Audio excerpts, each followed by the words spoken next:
Hey lovely people, it's your girl Fadeke here from the Flow Journal. I just came back from the cinema from watching the Odyssey, and boy, what a movie, guys. This movie has been on my timeline. So many people have given their reviews. I was thinking, okay, are people overhyping this movie? Is it really that good? Let me go and watch it for myself. And guys, you weren't lying. This was a really good movie. The performances was brilliant.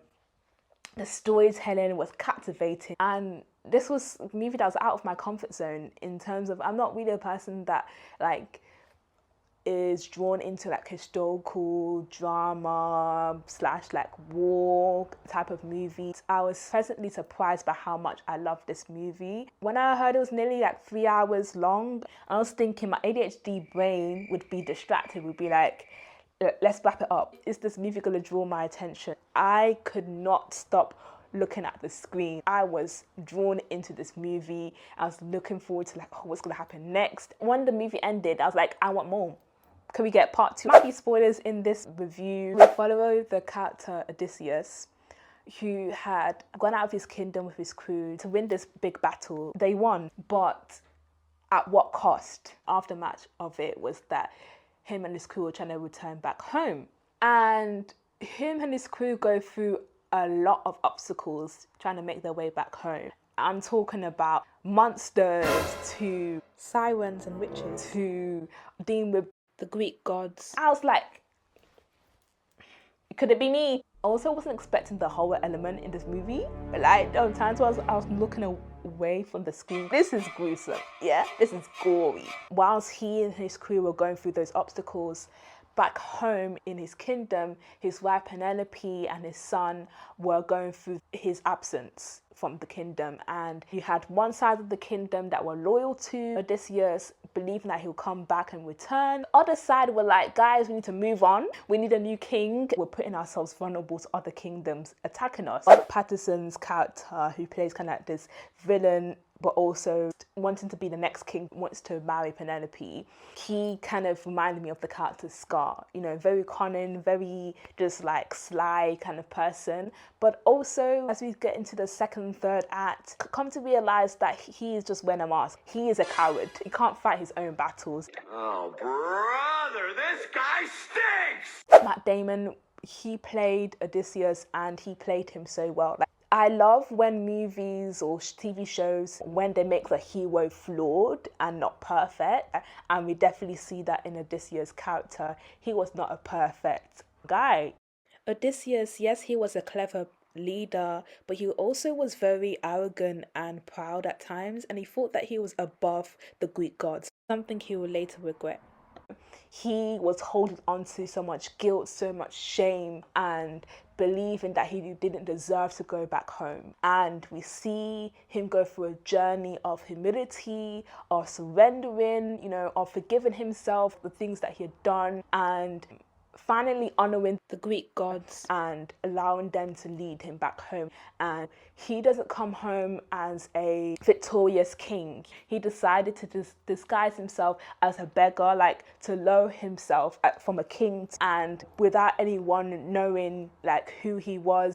I had mixed feelings about Tom Holland's character. On one end, I feel like he played, Odysseus' son well in terms of showing the naivety of his character. He had so much admiration for his dad, a dad that he never really knew. His dad had left when he was a baby, and all he heard was all about these great things about his father. There were times where his character, playing Odysseus and Penelope's son, he was not believable for me. He did not look like, oh, this is your future king? Yeah? Is this your king? Huh? This is somebody important within this kingdom, because people weren't respecting him. He can't even fight. And I wanted a bit more character development. Why should I be rooting for him to follow in his dad's footsteps? What has he shown or proven that he is ready for that? I wasn't really believing his character very much.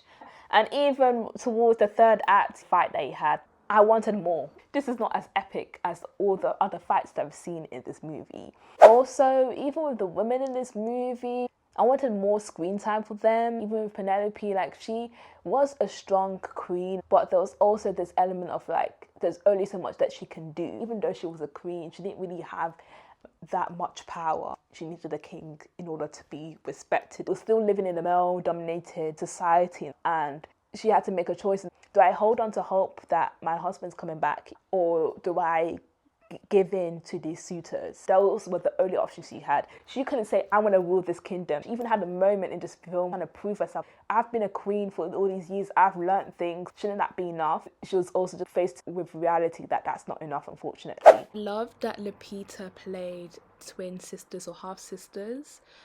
One was objectified for her beauty and seen as the cause for the whole war that happened in the movie, and the other turned ruthless and decided to take things into her own hands when she felt that there was an injustice that happened, and they both faced stark consequences from the hands of their husbands and the men in their lives. I felt like this movie was definitely male-centered. Men in this movie were the focus of this story. I love Zendaya's character. Even when she wasn't speaking, she was an important presence in Odysseus' journey to coming back home and coming back to himself. And every time Zendaya's character popped up here in this movie, and she was just looking at Odysseus like, look what you did. Zendaya's character was Athena, a Greek goddess, and she represented both a reminder to Odysseus that to not mess with the Greek gods and not to defy their laws, but also she also represented like the women that were victims to the warfare that Odysseus and his crew were part of, and also was his guilty conscience of the regrets that he had, especially when it came to for Odysseus to have that like self-reflection on things. Himesh Patel, what a performance. Like, he was really good. He was Odysseus' right-hand man, essentially. He did his thing. Shout out to him. If you're from the UK EastEnders fan, you might recognise him as the character Tamil Masood. He better win supporting actor in the Oscars for this movie. I'm sure this movie is going to be nominated. Like, there's no doubt. Like, this is a brilliant movie. I want to watch it again because I'm just like, are there some things that I missed out? But the three things that stood out to me about this movie was keep hope alive. Don't mess with Greek gods or they'll mess with you. And true leadership comes from being humble. True honor comes from humility. Overall, I enjoyed this movie. Would I recommend this movie? Yes, definitely. Come with an open mind, yeah, and enjoy the movie for what it is.